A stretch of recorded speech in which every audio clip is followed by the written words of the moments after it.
The dead man thanked me before anyone told me he was dead. It happened at 5 in the morning in a bus station on the east side of Hollowbrook. A security guard had found him sitting upright on a metal bench near the vending machines. His name was Arthur Bell, 59 years old. Accountant. No visible injuries. No blood. No sign of a struggle. My partner Maya and I were first on scene. At a distance, Arthur looked like a man who had simply fallen asleep while waiting for an early bus. Then I got closer. His skin looked wrong. Too dry, too tight across the face. His clothes hung loosely around him, as though he had lost half his weight overnight. Maya checked for a pulse. Nothing. I touched his wrist anyway. The instant my fingers made contact, a voice moved through my head. Not through my ears. Inside me. Soft. Calm. Grateful. Thank you for letting me rest. I pulled my hand away so quickly that I nearly fell against the bench. Maya stared at me. You okay? Yeah, I said. I was not okay. I told myself it was exhaustion. We had already been on shift for 13 hours. The medical examiner found a folded page inside Arthur's coat. It contained a list of names. Beside each name, Arthur had written something he had done for that person. Paid rent, bought insulin, stayed on the phone all night, drove a stranger to the hospital, sat with an old man until morning. At the bottom of the page was one final sentence. I finally understand how everyone feels. 4 days later, another body was found. Melissa Crane, high school counselor, beloved by students. She had spent the final weeks of her life visiting families after work, buying groceries for strangers, and answering crisis calls in the middle of the night. People said she seemed happier than ever. She had also stopped sleeping. Then came a volunteer firefighter, then a shelter director, then a pediatric nurse. Different people. Different neighborhoods. One pattern. Every victim had become obsessed with helping others. Every victim had looked exhausted. And every victim had died with the same peaceful expression. I should have forgotten Arthur Bell by the end of the week. Instead, I kept hearing his voice in the back of my mind. Thank you for letting me rest. 3 nights later, I answered a question no one had asked aloud. That was when I realized something had followed me home. The first living patient I truly felt was an old man named Walter Price. He had fallen beside his bed in a small apartment on Mason Street. His injury was minor. His fear was not. When I knelt beside him, he kept repeating the same words. Don't let me die here. I placed one hand on his shoulder. Pain struck my left hip so hard that I nearly lost my balance. My hip was fine. The pain belonged to Walter. Then his fear entered me. Not my understanding of it. His exact fear. I knew, with his certainty, that he believed he would die alone in that apartment and no one would find him for hours. Beneath the fear, I felt something else. A memory. Warm kitchen light. The smell of coffee. A yellow ceramic cup. A woman laughing softly near the sink. Walter stared at me. You saw her, he whispered. I should have asked who. Instead, I heard myself say, Elaine. His expression changed instantly. Elaine had been his wife. She had been dead for 8 years. I had never met her. I helped Walter into the ambulance. The whole time, I felt pieces of him moving through me. Grief, love, relief. And underneath everything, something warm began opening in my chest. It felt good. Not normal satisfaction. Not relief. A deep, almost addictive calm. The more of Walter's fear I carried, the better I felt. At the hospital, Walter squeezed my wrist before they took him inside. Thank you, he said. The pain vanished from my body, and I wanted it back. Over the next week, I started touching patients longer than necessary. A teenager experiencing a panic attack. A woman shaking after a car accident. A man convinced his heart was failing when it was only grief. With every one of them, I felt more. Memories that were not mine. Fears that were not mine. Thoughts no one had spoken aloud. Every time I helped them, the same warmth returned. Maya noticed first. You're getting too attached, she told me. I'm being thorough. No, you're acting like their pain belongs to you. That night, I sat alone in the ambulance and stared into the rearview mirror. For a moment, my reflection remained still when I moved. Then I saw it. A thin, dark shape hanging behind my shoulders. It was not standing behind me. It was attached. Something leaned over my back and watched through my eyes. When I turned around, nothing was there. but the warmth inside my chest shifted, as though it knew I had finally seen it. Dr. Helen Shaw allowed me into the medical examiner's office after midnight. 6 files covered her desk. Arthur Bell, Melissa Crane, the firefighter, the shelter director, the pediatric nurse, and one more victim found that morning. Helen had compared them all. They didn't die of ordinary dehydration, she said. Then what happened? She hesitated. It is as if their bodies were emptied faster than biology should allow. That was not a medical explanation. Helen knew it. I knew it. Then she showed me the victims' journals. At first, the entries were ordinary. Feeling unusually empathetic, becoming more aware of suffering, wanting to help. Then the writing changed. I can feel their fear. Their headaches move into me. I know things they never said. Helping them makes me lighter. And finally, I no longer know which feelings are mine. Arthur Bell's last journal entry contained only 4 words. It is getting heavier. Helen watched me for a long moment. You touched him at the bus station. Yes. Have you been feeling anything unusual? I wanted to lie. Before I could answer, something inside her reached me. A memory burst through my mind. A cheap motel room. A voicemail playing again and again. A young man laughing before the message ended too soon. I looked at Helen. She had stopped breathing. Her younger brother, dead 22 years. She saw the recognition in my face before I spoke. Stop, she whispered. But I had said nothing. The overhead light flickered. In the reflection of a steel storage cabinet, I saw the shape behind me again. It was taller now, thinner. Its arms seemed to pass through my ribs. Its head rested beside mine. Where its face should have been, there was only darkness. Helen saw it too. She stepped backward without looking away from the reflection. Then I felt something I recognized immediately. Not my fear. Its hunger. A metal tray crashed somewhere in the corridor. The fear of the orderly who dropped it entered me. Then the pain of a patient in recovery. Then the panic of a family member near the elevators. All of it arrived at once. The thing behind my shoulders tightened. For the first time, I understood the pattern. It was not simply following me. It was feeding through me. Helen found a similar cluster of deaths in county records from 1989. 7 hospice workers. The same physical depletion. The same peaceful expressions. The same compulsive need to help everyone around them. One of them had survived. Her name was Ruth Calder. We found her in an assisted living facility outside the city. She sat beside a window overlooking a dead winter garden. When Helen explained the recent deaths, Ruth listened without surprise. Then she looked directly at me. It is sitting higher on you than it did on me, she said. I asked what it was. A burden, she answered. A burden that learned to eat. Ruth said it attached itself to people who were unusually open to the suffering of others. At first, it sharpened empathy. The host could feel pain, fear, grief, and memory. Then it rewarded the host for accepting those feelings. Helping people became pleasurable. Boundaries began to feel cruel. The host stopped saying, I care. The host started saying, I must carry this. That is when it begins taking more than emotion, Ruth said. What does it take? She looked down at her hands. Sleep, hunger, strength, identity, anything that keeps you separate from other people. I asked how she survived. Her answer frightened me more than anything else that day. I stopped caring. Ruth had cut herself off from everyone. No physical contact. No intimate conversations. No emotional response. When her mother died, Ruth felt nothing. When her husband cried outside her door, she sent him away. The parasite starved and detached. But, Helen asked. Ruth turned back to the window. But I never became myself again. On the drive back, Maya called. There had been a multiple vehicle accident on the interstate. Dozens were injured. Several people were trapped. The instant I heard the dispatch, I felt them. Not individually.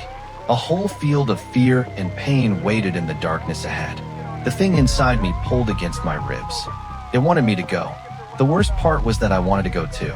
Not because I was noble, not because I was brave, because somewhere between my heart and my spine, I had started craving other people's suffering. That was when I understood the real horror. The parasite was not making me compassionate. It was teaching me to become addicted to pain. Helen gave me medication to weaken the emotional surges. For several hours, it worked. Patients cried in the emergency department. I heard their words, but not the emotions behind them. A mother asked whether her son was going to live. I answered professionally, calmly, accurately. For the first time in weeks, I felt nothing. Then the hunger began. Cold pressure moved up my spine. My hands started shaking. A dark shadow passed beneath my uniform near my chest. The parasite was starving. Ruth had explained what would happen.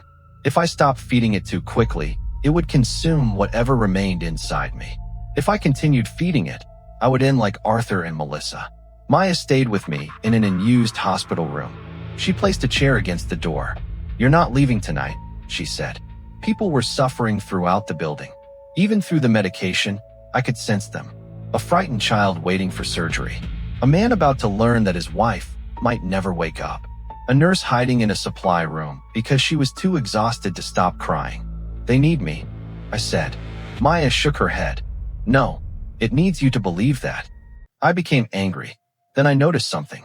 The parasite recoiled from Maya, not because she lacked compassion, because she cared about me while refusing to give me what I wanted.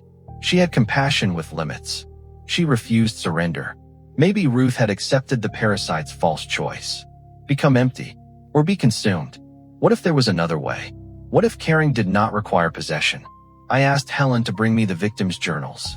Every one of them used the same language. Take their pain, carry their fear, become their grief. Not one of them wrote about standing beside suffering without absorbing it. I asked Helen and Maya to lock me inside the hospital's old emergency chapel. Its ventilation shafts connected to several patient floors. At night, voices traveled through the ducts. Prayers, crying, bargaining, fear. If there was a way to face the parasite, I would find it there. Alone. Maya's words stayed with me. "No, it needs you to believe that." I looked at her. Then I noticed something I had missed. The thing behind my shoulders had moved. Not much, just enough. It was still attached to me. I could still feel that cold pressure behind my ribs. But it had pulled away from Maya, as if being near her made it uncomfortable. And suddenly I understood why. Maya cared about me. She had stayed in that room because she cared. She was afraid for me. She wanted me to survive. But she refused to give me what I wanted. She would not open that door simply because I begged. She would not let my suffering become hers. She cared about me without surrendering herself to me. Ruth had done the opposite. She had survived by feeling nothing. Arthur and the others had surrendered completely. They felt everything. They carried everyone. And the parasite consumed them. It had convinced every host that there were only two choices. Feel everything, or feel nothing. But maybe both choices were lies. Maybe there was a third. Care, and remain yourself. I asked Helen to take me downstairs. There was an old hospital chapel that had been closed for renovation. Its ventilation shafts connected to several patient floors. At night, voices traveled through them. Crying, arguments, prayers. People asking doctors questions they were afraid to hear answered. If the parasite wanted suffering, there would be enough of it there. Helen unlocked the chapel. Maya stopped beside the door. "You don't have to do this alone." I looked at her. "I think that's exactly what I have to do." For a moment, she said nothing. Then she nodded. She did not try to stop me. That mattered. I stepped inside. Helen closed the heavy door behind me. The lock turned. For several seconds, nothing happened. Then the medication began to wear off. The hospital entered me all at once. Fear from the emergency department. Grief from intensive care. Grief from intensive care. A child calling for his father. A woman waiting for test results. A nurse sitting alone in a supply room because she was too exhausted to keep pretending she was fine. Hundreds of people. Hundreds of lives. Hundreds of reasons to open myself and let their suffering become mine. The warmth returned. Stronger than ever. I looked at the cracked window opposite me. And for the first time, I saw the parasite clearly. It was wrapped around my reflection like a second body. Tall. Thin. Its arms passed around my shoulders. Its head rested beside mine. There was no face. Just darkness. Then a voice entered my thoughts. Help them. I closed my eyes. A frightened woman somewhere above me thought she was going to die. I felt her fear. I understood it. But I did not take it from her. A boy down the corridor missed his father. I felt the shape of that grief. I cared, but I did not make it mine. The parasite tightened around me. Help them. I will, I whispered. The pressure stopped. For the first time, The thing seemed confused. I opened my eyes. But I will not become them. The chapel lights went out. Every memory the parasite had ever taken passed through me. Arthur Bell, Melissa Crane, the hospice workers from 1989, people whose names I would never know. I felt all the moments when they had mistaken destroying themselves for kindness. And beneath those memories, I felt something else. The parasite, not its body. It did not have one. I felt what it was. Hunger, fear, loneliness. A thing that could never create an emotion of its own. It could only live inside people who could feel for others. And for one terrible moment, I felt sorry for it. The warmth inside my chest exploded. The parasite opened itself completely. It thought it had won. It thought compassion meant I belonged to it again. I looked directly at the thing in the window. Your pain is real. It leaned closer. It leaned closer. But it is not mine. The window cracked. The pressure behind my heart vanished. In the reflection, the parasite pulled away from me. It fell across the chapel floor as a thin, moving shadow. The emergency alarm sounded. Somewhere outside, electronic locks released. The chapel door began to open. The shadow moved toward it. Maya slammed the door shut from the other side. Helen switched on a bright examination lamp and pushed it through the opening. The shadow recoiled. Without someone carrying it, the parasite barely existed. It was just distortion, hunger without a body. Then the first morning light reached the chapel floor. The shadow became smaller, thinner, and disappeared. For several weeks, I waited for something inside me to disappear with it. Ruth had survived by losing the ability to care. I was terrified that I had done the same. Then, during my first shift back, a frightened patient reached for my hand. I felt his fear, but it did not enter me. It remained beside me. I listened. I stayed. I helped him. And when he finally calmed down, there was no rush of pleasure. No warmth behind my heart. Nothing feeding. I thought that meant we had won. I was wrong. 3 months later, Hollowbrook opened a new emergency communications center. Maya and I were invited to the opening. Dozens of dispatchers sat behind a glass wall, answering calls from across the city. One operator caught my attention. Her name was Nora Wells. She was young, maybe 25. A caller was crying through her headset. Someone's daughter had disappeared. Nora listened. Tears appeared in her eyes. Then she put one hand against her chest and smiled. Not happily, peacefully. I knew that smile. I had seen it on Arthur Bell. Nora leaned closer to her microphone. I understand exactly how you feel. My entire body went cold. Maya noticed. Daniel. I pointed toward the glass. At first, Nora's reflection was normal. Then the overhead lights flickered. Something impossibly thin rose behind her shoulders. A long dark head leaned beside hers. And I finally understood. The parasite had never needed touch. Touch had only been the easiest way in. What it really needed was connection. One frightened person, one compassionate stranger, and a moment when the stranger opened themselves completely to someone else's pain. There were hundreds of calls entering that building every hour. Hundreds of frightened voices. Hundreds of people whose job was to listen. The parasite had not found a new victim. It had found a network. Maya reached for the door. I stopped her. Only for a second. Long enough to remember the lesson. We could help Nora. We could care about everyone in that room. But their fear did not have to become ours. Then we opened the door together. Nora slowly turned toward us. She was still smiling. And somewhere inside the emergency phone lines, something took a slow breath.